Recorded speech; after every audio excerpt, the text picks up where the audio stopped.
Hello बच्चों, आपका स्वागत है आपके अपने यूट्यूब चैनल एमएलए एकेडमी पर। बच्चों, जैसा कि आपको पता है आपका पेपर 18 जनवरी को है और ज़्यादा दिन अब पेपर में नहीं रहे हैं। तो हम पिछले वर्षों के जो आपके पेपर हुए हैं उन्हें सॉल्व करा रहे हैं। हमने 2024-2023 का पूरा पेपर सॉल्व करा दिया है। अगर आपने वीडियो नहीं देखी है तो चैनल पर जाकर वीडियो देख लीजिए।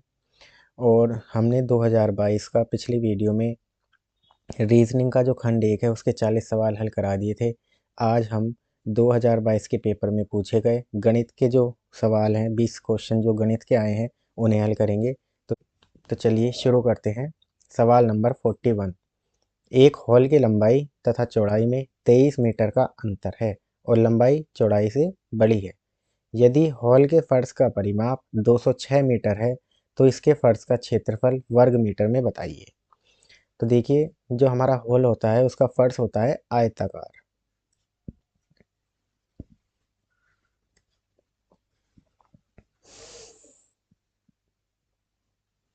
और यहाँ पर दिया गया है कि लंबाई और चौड़ाई में 23 मीटर का अंतर है। हमने मान लिया कि जो चौड़ाई है वो x है और जो लंबाई है वो y है। अब हमें ये नहीं पता कि लंबाई और चौड़ाई कितनी है, लेकिन ये दिया गया है कि उनके बीच में अंतर 23 मीटर है। तो यानी कि यहाँ पर y माइनस एक्स, लंबाई में से हम अगर चौड़ाई को कम करते हैं तो कितना आ रहा है, 23 मीटर।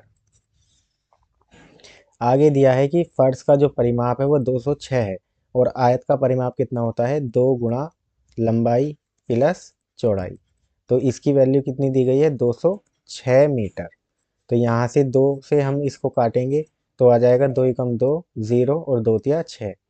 तो यानी कि y प्लस एक्स की वैल्यू जो है वो कितनी आ गई है, 103 मीटर। तो अब हम क्या करेंगे, हमें फर्श का क्षेत्रफल निकालना है तो इसके लिए हमें लंबाई और चौड़ाई दोनों चाहिए।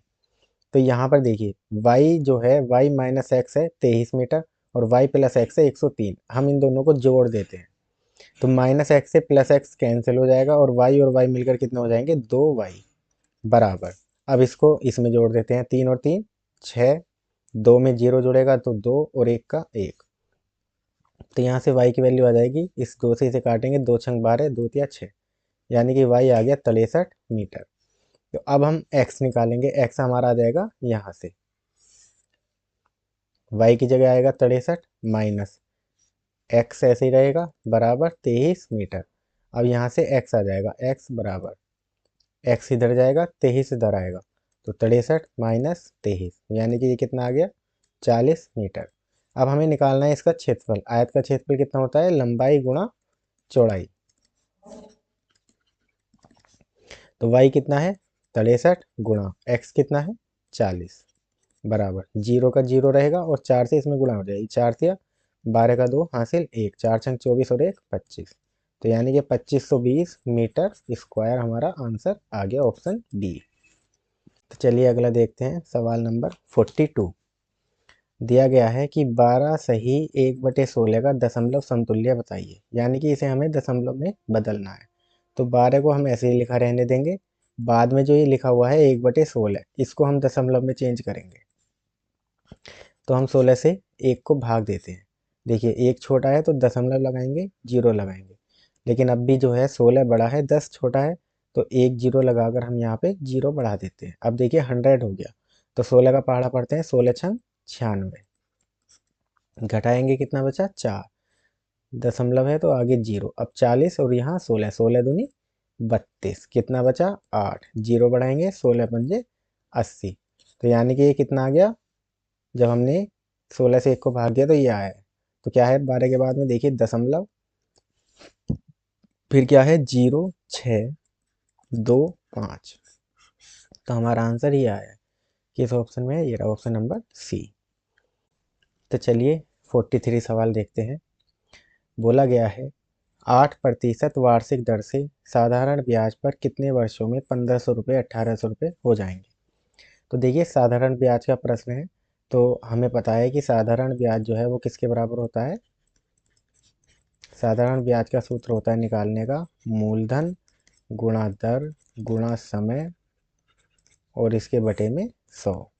और एक सूत्र क्या होता है, एक सूत्र होता है मिश्रधन बराबर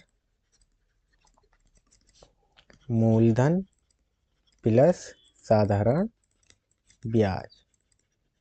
यानी मिश्रधन क्या है, वह धन है जो हमने बैंक में जमा किया उसे हम मूलधन कहते हैं, और उस पर जो बैंक वाले हमें ब्याज देते हैं उसे हम साधारण ब्याज कहते हैं।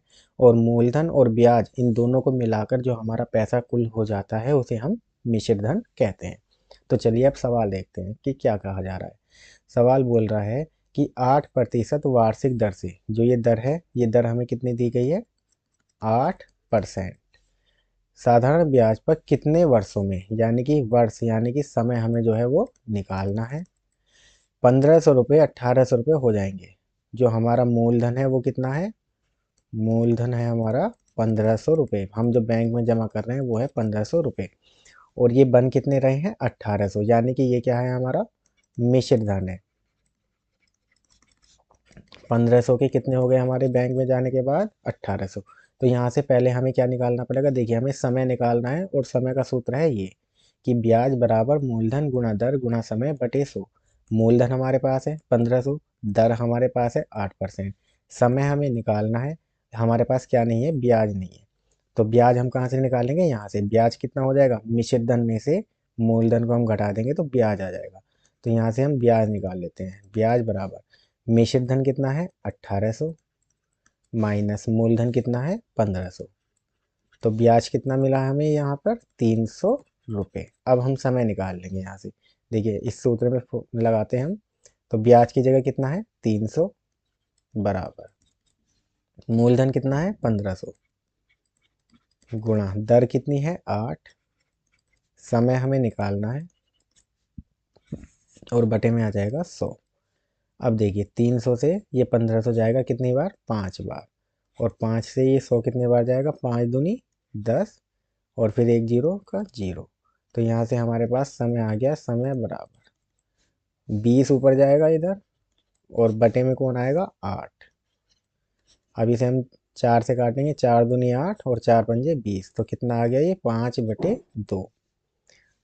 देखिए अब यहाँ देखिए 5/2 वर्ष किस ऑप्शन में है ये। देखिए इसको करेंगे अगर, 2 एकम 2 और एक 3/2, तो ये तो नहीं है, 2 वर्ष भी नहीं है, 3 भी नहीं। यहाँ से देखिए 2 दूनी 4 और एक 5/2, तो ये है हमारा आंसर, ऑप्शन सी। चलिए अब देखते हैं 44। एक साइकिल की कीमत में 20% की घटोतरी होने पर उसकी मांग में 20% की बढ़ोतरी होती है, दुकान की बिक्री पर इसका क्या असर पड़ेगा। देखिए जब भी ऐसा सवाल आए कि इतने परसेंट घटी इतने परसेंट बढ़ी, यानी कि जितनी घट रही है उतनी ही बढ़ रही है, तो इसका सूत्र होता है जो परसेंट हमें दिया गया है x, उसकी पावर 2 करके हम नीचे 100 से भाग कर देंगे। ठीक है, तो यहाँ पर x है कितना, 20%, तो यानी कि 20 की वर्ग कर देंगे और बटे में आ जाएगा 100। तो कितना हो जाएगा, 20 गुणा 20 बटे 100। और ये कितने, इस इतनी कमी होती है, हमेशा क्या होती है, कमी होती है। तो 0 से 0 गया, तो कितना बचा, 4% कमी, कि 4% की कमी हुई है। तो देखिए कहाँ पे है, ये ऑप्शन नंबर ए, 4% कमी। चलिए 45 देखते हैं। तो 45 में हमें ये दिया गया है, इसे लिख लेते हैं पहले, 20/5। इसके बाद फिर से भाग का निशान, 2 प्लस 16/8 गुणा 2 प्लस 10/5 गुणा 3 प्लस 2। अब देखिए 20 को हम भाग देंगे 5 से, कितना आएगा, 4, और इसके आगे फिर से भाग का निशान है, 2 प्लस 16 को भाग देंगे 8 से, कितना आएगा, 2, इसके आगे क्या है, गुणा का निशान, 2 प्लस 10 को भाग देंगे 5 से, 2, और इसके आगे गुणा, फिर क्या है, 3 और 2 5। देखिए 4 को 2 से भाग देंगे तो 2 प्लस 2 दूनी 4 प्लस 5 दूनी 10, तो कितना आ गया, 2 और 4 6 और 10 16। तो हमारा आंसर कितना हो जाएगा, 16, ऑप्शन नंबर सी। चलिए बच्चों अब देखते हैं सवाल नंबर 46।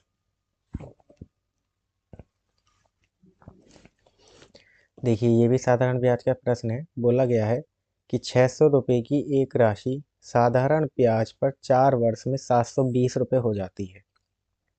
यदि ब्याज की दर 2% अधिक कर दी जाए तो राशि 4 वर्ष में कितनी हो जाएगी। देखिए यहाँ पर हमारे पास में शुरू में बोला गया है कि जो हमारा मूलधन है वो कितना है, 600 रुपये। अब 4 वर्ष में समय कितना है, 4 वर्ष। 4 वर्ष में ये हो जाती है कितनी, 720 रुपये। यानी कि जो मिश्र धन है ब्याज मिलाकर कितना हो गया, ये 720 रुपये हो गया। तो 600 से 720 हो गई, कितनी बढ़ गई है, 720 में 600 घटाएंगे तो कितना बचा, 120 रुपये। तो यानी कि ब्याज कितना मिल गया हमको, 120 रुपये। अब आगे बोला गया कि ब्याज की दर 2% अधिक कर दी जाए, यानी कि 2% हम ब्याज और बढ़ा रहे हैं दर। तो पहले तो हमें ये निकालनी है कि जो ये 600 से 720 रुपये हुए हैं 4 वर्ष में, वो किस दर से हुए हैं। तो सूत्र लगाएंगे हम यहाँ से, ब्याज बराबर मूलधन गुणा दर गुणा समय और बटे 100। यहाँ से हम निकालेंगे पहले दर कितनी है, ब्याज कितना है 120 बराबर मूलधन 600, दर हमें निकालनी है, समय हमारे पास 4 वर्ष है और नीचे 100। 100 से इसे काटेंगे कितनी बार जाएगा, ये 6 बार। तो यहाँ से हम दर निकाल लेते हैं, दर बराबर 120 ऊपर रहेगा और ये जो गुणा में है ये चले जाएंगे नीचे, 6 और 4, 6 गुणा 4। अब 6 से इसे काटेंगे, 6 दूनी 12, जीरो का जीरो, 4 से इसे काटेंगे, 4 पंजे 20। तो यानी कि दर कितनी आ गई, 5%। तो ये जो है 600 से 720 हुए हैं 5% से। अब बोला गया अगर हम 2% बढ़ा देते हैं तो यानी कि जो नई दर है वो कितनी हो गई, 5 में 2 जोड़ देंगे, नई दर कितनी हो गई, 7%। अब यही बताना है कि इस नई दर से 4 वर्ष में ये राशि कितनी हो जाएगी। तो नई दर से अब हम यहाँ से निकालेंगे कि नई दर से हमें ब्याज कितना मिल रहा है। 600 मूलधन है, दर हो गई 7% और समय कितना है, 4 वर्ष, नीचे 100 का 100 ही रहेगा। 100 से इसे काटेंगे 6 बार, अब गुणा कर देंगे, 6 सत्ते 42, 42 गुणा 4, 4 से इसमें गुणा करेंगे, 4 दूनी 8 और 4 चौक 16। तो यानी कि नया ब्याज कितना है, 168 रुपये।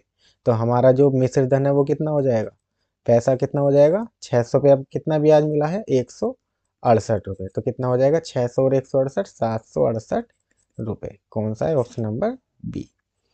चलिए अब देखते हैं 47। 47 में क्या बोला गया है कि एक तार 2 सही 3/4 मीटर लंबा है। अब हमारे पास ये एक तार है, ठीक है, इसकी लंबाई कितनी है, 2 सही 3/4, यानी कि 4 दूनी 8 और 3 11/4 मीटर। इस तार की लंबाई है 11/4 मीटर। बोला गया कि दो हिस्सों में ये टूट गया। अब यहाँ से मान लीजिए इसके दो हिस्से कर दिए हमने, एक ये है और एक ये। एक भाग दूसरे भाग से 5/8 मीटर बड़ा है, तार के बड़े भाग की लंबाई बताइए। अब हमें बड़ा भाग निकालना है। हमने मान लिया कि ये जो वाला जो बड़ा भाग है इसकी लंबाई कितनी है, x मीटर है, ठीक है। बोला गया कि जो बड़ा भाग है, एक भाग दूसरे भाग से 5/8 मीटर बड़ा है। अब ये जो बड़ा वाला भाग है छोटे भाग से कितना बड़ा है, 5/8 मीटर ज़्यादा है। तो यानी कि छोटा भाग जो है वो क्या होगा, इससे 5/8 मीटर कम। तो छोटे भाग की लंबाई कितनी हो जाएगी, बड़ा भाग है कितना, x, और ये इससे कम कितना है, 5/8 मीटर। तो बस बड़ा भाग हमें निकालना है। अब देखिए छोटा भाग है x माइनस 5/8 और बड़ा है x, इन दोनों को जोड़ने पर कितना आएगी पूरी लंबाई, 11/4। तो जरा ये लिख देते हैं, x प्लस x माइनस 5/8 बराबर हो जाएगा 11/4 के। x और x कितने हो जाएंगे, 2x बराबर, ये कितना है 11/4 और ये माइनस वाला इधर आएगा, कितना हो जाएगा 5/8 बराबर, देखिए 8 आ जाएगा लेस है। अब 4 दूनी 8 तो 11 दूनी 22 प्लस 8, 8 5 का 5, तो ये कितना हो गया, 2x बराबर 22 और 5 27/8। तो यहाँ से x कितना आ जाएगा, 27 ऐसे ही रहेगा और ये 2 आ जाएगा 8 के नीचे, 2 अट्ठे 16 मीटर। तो देखिए जरा कहाँ पे है ये, देखिए जरा 16 एकम 16 और 16 में 11 जुड़ेगा कितना हो जाएगा, 27। तो ये कितना है 27/16, यही हमारा आंसर है। ये पूछा था बड़ा भाग कितना है, बड़े भाग की लंबाई थी x हमारी, और x का मान आ गया 27/16 मीटर। चलिए अब देखते हैं सवाल नंबर 48। देखिए क्या बोला गया है, एक शीशे के घन जिसकी भुजा 6 सेमी है को पिघलाकर 27 एक समान घन बनाए जाते हैं। इस प्रकार बने प्रत्येक छोटे घन की भुजा बताइए। देखिए घन कैसा होता है, क्यूब, जैसा हमारा पासा होता है ऐसा ही ये घन होता है, जैसा हमारा लूडो का पासा होता है। देखिए ये घन है, इसकी भुजा 6 सेमी है। घन की क्या होती है, सारी भुजाएं बराबर होती हैं, तो घन की जो भुजा है कितनी है 6 सेमी। इसको पिघलाकर 27 एक समान घन, अब इसको पूरे को पिघलाया और छोटे छोटे हमने बना दिए 27 घन। कितने बना दिए, 27 घन हमने बना दिए। तो बोला है कि जो छोटे घन हैं उनकी भुजा की लंबाई बताइए। देखिए घन का जो आयतन होता है, घन का आयतन होता है भुजा की घात 3। तो यहाँ से हम क्या करेंगे, पहले देखिए पिघलाने की बात हुई है तो यानी कि हमें इसका आयतन निकालना पड़ेगा। पहले हम बड़े वाले का आयतन निकालेंगे कितना है।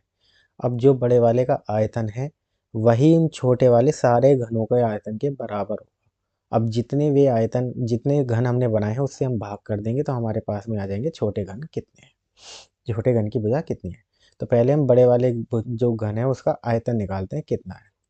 तो इसका आयतन कितना हो जाएगा, भुजा की घात 3 यानी कि 6 की घात 3, यानी 6 की 3 बार गुणा 6 छंग 36, 36 छंग 216। तो इसका जो आयतन आ गया 216 घन सेमी आ गया। ठीक है, अब इस आयतन को हमने पिघलाया, घन को, इस घन के आयतन जितना है 216 इसको हमने पिघलाया और छोटे घन बनाए। कितने बनाए हमने, 27। तो यानी कि उनकी भुजा कितनी होगी, इस 216 को इस संख्या से हम भाग देंगे 27 से। ठीक है, तो 27 से हम इसे भाग देते हैं। तो पहले हम इसको काटते हैं किससे, 3 से काटते हैं। 3 में 27 और ये कितनी बार जाएगा, 3 सत्ते 21, 3 दूनी 6।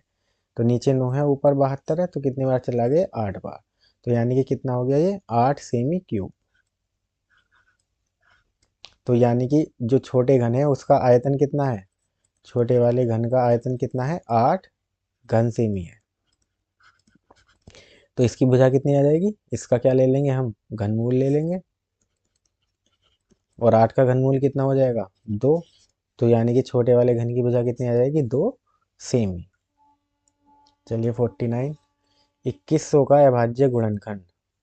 यानी कि अभाज्य का मतलब ऐसे नंबर जिसका कोई भी गुणनखंड नहीं होता। तो देखिए जरा किस कॉलम में है ऐसे सारे नंबर। देखिए सी में है, 2 दूनी 4, 4 तिया 12, 12 पंजे 60, 60 पंजे 300, 300 सत्ते 2100। तो आंसर हो जाएगा ऑप्शन सी। चलिए अब देखते हैं सवाल नंबर 50।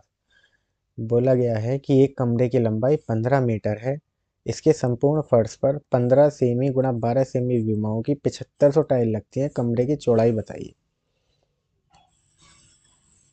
देखिए ये एक कमरा है, इसकी हमें चौड़ाई तो हमें निकालनी है और लंबाई दे रखी है 15 मीटर। अब इस फर्श पर जो है हमने छोटी छोटी टाइलें लगाई हैं, उनकी टोटल संख्या कितनी है 7500। इस पूरे फर्श पर कितनी टाइलें लग गई हैं, 7500 लग गई हैं। ठीक है, और उनकी जो टाइलों की लंबाई चौड़ाई क्या है 15 सेमी गुणा 12 सेमी। तो हम इसको भी सेमी में बदल लेते हैं, कितना हो जाएगा ये 1500, 1 मीटर में 100 सेमी, तो ये 15 मीटर में 1500 सेमी। ठीक है, देखिए तो जब हमने छोटी छोटी टाइल लगाई हैं 7500, तो उन्होंने पूरा फर्श ढक दिया है। तो यानी कि कमरे का जो क्षेत्रफल है वो किसके बराबर होगा, कमरे का क्षेत्रफल, फर्श का, कमरे के फर्श का क्षेत्रफल बराबर हो जाएगा कितनों के, टाइलों के क्षेत्रफल के। ठीक है, तो कमरे का फर्श कैसा है, आयताकार है, तो कितना होगा क्षेत्रफल, लंबाई गुणा चौड़ाई। तो लंबाई कितनी है 1500, चौड़ाई हमें निकालनी है बराबर, टाइल है कितनी 7500, और टाइल का क्षेत्रफल कितना होगा, लंबाई गुणा चौड़ाई। टाइल की लंबाई है 15 सेमी, चौड़ाई है 12 सेमी, तो कितना हो जाएगा ये 15 गुणा 12। बस इसे हल करके हम यहाँ से निकाल लेंगे कि कमरे की चौड़ाई कितनी है। तो 1500 से 7500 को भाग देंगे, कितनी बार जाएगा ये, 15 पंजे 75, 5 बार। तो यहाँ से हमारे पास चौड़ाई आ जाएगी कितनी, 5 गुणा 15 ही गुणा 12 में करेंगे कितना आएगा, 15 दाई 150, 15 दूनी 30 यानी 180। अब इसकी गुणा इसमें करेंगे 5 जीरो जीरो, 5 अट्ठे 40 की जीरो हासिल 4, 5 एकम 5 और 4 9। तो ये कितना आ गया 900 सेमी। तो इसे हम मीटर में बदल देंगे तो कितना हो जाएगा ये 9 मीटर के। तो आंसर हो जाएगा ऑप्शन ए 9 मीटर। चलिए अब देखते हैं सवाल नंबर 51। देखिए 51 में बोला गया है कि दो अंकों वाली प्राकृत संख्याओं की संख्या कितनी है, यानी कि प्राकृत संख्याएं ऐसी कितनी है जिसमें दो अंक होते हैं। देखिए प्राकृत संख्याएं दो अंकों की शुरू कहाँ से होती हैं, 10 से, और उसके बाद 11 से 20, 21 से 30, 31 से 40, 41 से 50, 51 से 60, 61 से 70, 71 से 80, 81 से 90 और 91 से 99। तो कितनी हो गई, यहाँ से यहाँ यहाँ यहाँ यहाँ यहाँ यहाँ और यहाँ, सब में कितनी है ये 10 है। तो कितनी हो गई ये 1 2 3 4 5 6 7 8, 10 गुणा 8 यानी कितनी 80। यहाँ कितनी है 1 और यहाँ कितनी है 9। तो 80 में कितनी जोड़ेगा 1 और 9, तो यानी कि कितनी हो गई ये 90। तो आंसर हो जाएगा ऑप्शन बी 90। 52वां, देखिए ये पिछले पेपर में भी था कि एक संख्या से उसके अंकों का योगफल घटा दिया जाता है, परिणाम स्वरूप प्राप्त संख्या सर्वदा विभाजित होगी। जैसे यहाँ पे हमने कोई भी नंबर ले लिया रैंडमली 42, इसके अंकों का हम क्या कर रहे हैं कि उसके अंकों का योगफल घटाना है। अब इसके अंकों का योगफल कितना है, 4 में 2 जोड़ेंगे कितना आया 6, तो इस 42 में से हम 6 घटाएंगे, 42 में से 6 गया कितना बचा 36, और ये 36 किससे घट रहा है 9 से। तो आंसर हो जाएगा 9। जैसे हमने यहाँ पे 14 ले लिया, 14 के अंकों का योग कितना है 4 और 1 5, तो 14 में से 5 घटाएंगे कितना बचा 9, किससे घटेगा ये 9 से। तो आंसर हमेशा क्या आना है ऐसे सवाल का 9 आना है। अब देखिए 53, इसको सॉल्व करना है, 1/13 ऐसे ही रहेगा, अंदर क्या दे रखा है 7 जमा, आगे है 2 गुणा 5 गुणा 11 जमा 2 गुणा 13। देखिए वर्ड मास के रूल से हमने बता रखा है कि पहले हम क्या करते हैं मल्टीप्लाई करते हैं, उसके बाद में प्लस करते हैं। तो पहले हमें ये गुणा सॉल्व करना है, तब फिर हम जोड़ कर सॉल्व करेंगे। तो 1/13 ऐसे रहेगा, 7 प्लस इसकी गुणा करते हैं, 5 दूनी 10 और 10 में 11 की गुणा करेंगे कितना आएगा 110, प्लस 2 की गुणा 13 में 13 दूनी 26। अब इन सबको जोड़ना है, 1/13 गुणा 7 फिर 0 और 6, 7 और 6 13 का 3 हासिल, 1 और 2 3 और 1 4 और 1 का 1। अब 13 से इसको भाग दो, 13 एकम 13 बचा कितना 1, उसके आगे 3, 13 एकम 13, तो यानी कि आंसर कितना आ गया हमारा 11, ऑप्शन नंबर सी। चलिए 54 करते हैं। देखिए 54 में क्या है 6.6, 6.06, 6.006 और 66.6006 का योगफल क्या है। बस इसमें ध्यान ये रखना है कि दशमलव के नीचे दशमलव आना चाहिए, इनको सबको हमें जोड़ना है। तो पहला क्या दे रखा है 6.6, इसके बाद क्या है 6.06, दशमलव के नीचे दशमलव होना चाहिए 6.006, फिर है 66, तो एक 6 इधर लिखना पड़ेगा 0.6, उसके बाद 2 0 और 6। अब इसे जोड़ना है, देखिए दशमलव के बाद यहाँ पे 4 अंक है, यहाँ 3 है तो 1 0, यहाँ 2 है तो 2 0, यहाँ 1 है तो 3 0, इसके बाद इधर 2 अंक है तो यहाँ हमने 0 लगा दी। इससे हमें ये दिक्कत नहीं होगी कि आगे पीछे नंबर नहीं होंगे। अब देखिए सीधा सीधा जोड़ दो, 6 के ऊपर सब 0 है तो 6, यहाँ पे 6 के नीचे 0, तो 6 का फिर यहाँ 6। अब यहाँ देखिए 6 और 6 12 का 2 हासिल 1, और दशमलव का दशमलव अब इन्हें जोड़ो, 6 6 12 6 18 6 24 और 1 25 का 5 हासिल कितना आया 2। अब 2 में क्या जुड़ेगा 6, तो कितना हो गया 8, तो कितना आ गया 85.26666, ये रहा। तो आंसर हो जाएगा ऑप्शन बी। बस ध्यान ये रखना है कि दशमलव के नीचे दशमलव हो। अब देखिए ये सवाल दिया गया है दशमलव 0725 को भिन्न के रूप में लिखने पर क्या मिलेगा। तो पहले तो इसे लिखते हैं क्या है कि 0.0725 इसे भिन्न में बदलना है, तो बस कुछ नहीं करना, दशमलव उड़ाओ और देखिए नीचे एक दशमलव के बाद 4 अंक है तो 4 जीरो आ जाएंगे। अब इसे हम 5 से काटेंगे क्योंकि लास्ट में 5 आ रहा है और इसमें जीरो आ रहा है, 5 से काटिए 725 को, 5 एकम 5 कितना बचा 2, उसके आगे 2, तो 2 और 2 कितना हो गया 22। तो कितनी बार जाएगा 5 चौक 20, फिर से 2 बचा उसके आगे 5, 5 बन गया 25। इसे 5 से काटिए, 5 दूनी 10, आगे कितनी जीरो है 3। अब फिर 5 से काटिए, 5 दूनी 10, कितना बचा 4, उसके आगे 5 यानी 45, 5 ने 45। अब 5 से काटिए, 5 चौक 20, जीरो जीरो। अब 29 तो अभाज्य है, तो कितना आ गया आंसर 29/400 हमारा आंसर हो गया, ऑप्शन नंबर बी। देखिए लैसे निकालना है, 25, 45 और 75 का लैसे बताइए। तो लैसे निकालने का हमने बता रखा है कि ऐसे करके हमें संख्याएं लिखनी होती है ये। तो 5 से काट देते हैं पहले, 5 पंजे 25, 5 दूनी 45, 15 पंजे 75, 5 एकम 5, 9, 5 से 15। अब 3 से काटेंगे, 1, 3 तिया 9, 1, फिर 3 से काटेंगे, 1, 1, 1, तो बस कितना आ गया 5 पंजे 25, 25 तिया 75, और 75 तिया कितना होगा 3 पंजे 15 का 5 हासिल 1, 3 सत्ते 21 और 1 22, 225 का आंसर आ गया, ऑप्शन नंबर डी। अब देखिए सवाल नंबर 57, 4 अंकों की छोटी से छोटी संख्या को अभाज्य संख्याओं के गुणनफल के रूप में व्यक्त करने पर क्या आएगा। तो पहले तो देखिए क्या बोला गया कि 4 अंकों की छोटी से छोटी संख्या, तो 4 अंकों की सबसे छोटी संख्या कौन सी होती है 1000। हमें इसे क्या करना है अभाज्य गुणनखंड के रूप में लिखना है। तो इसके गुणनखंड कर लेते हैं हम, 2 से काटेंगे, 2 पंजे 10, जीरो, फिर 2 से काटेंगे, 2 दूनी 4, 1, 2 पंजे 10, जीरो, फिर 2 से काटेंगे, 2 एकम 2, 2 दूनी 4, 1, 2 पंजे 10। अब 5 से जाएगा ये, 5 दूनी 10, 2 बचा, 5 पंजे 25, फिर 5 से जाएगा, 5 पंजे 25, फिर 5 से जाएगा 1। तो यानी कि दो दो कितने आए हैं 3 आए हैं, और 5 भी 3 आए हैं। तो देखिए जरा किस खंड में ये रहे, 5 ये रहे 3 और 2 ये रहे 3। तो आंसर हो जाएगा ऑप्शन नंबर सी। चलिए अब देखते हैं 58, यदि 72 तथा 180 का में से 36 है तो इनका लैसे बताइए। देखिए हमने आपको बता रखा है कि जब दो संख्याएं दी जाएं और में से लैसे दिया जाए तो पहली संख्या गुणा दूसरी संख्या बराबर किसकी होती है लैसे गुणा में से की। तो लैसे हमें निकालना है, तो पहला नंबर कितना है 72, गुणा दूसरा नंबर कितना है 180, बराबर लैसे हमें निकालना है, गुणा में से कितना है 36। तो काटिए जरा, देखिए 36, 12 तिया 36, और 12 छंग 72, और 3 से 6 कितनी बार जाएगा 2 बार। तो यहाँ से लैसे कितना आ गया 180 गुणा 2, 18 दूनी कितने होते हैं 36, और जीरो का जीरो, तो आंसर हो जाएगा 360। चलिए 59 देखते हैं, इसको सॉल्व करना है। तो पहले जो मिश्र भिन्न है इनको हम सरल भिन्न में बदलते हैं, 17 दूनी 34, और ऊपर का एक जोड़ेगा कितना हो जाएगा 35, 35/17।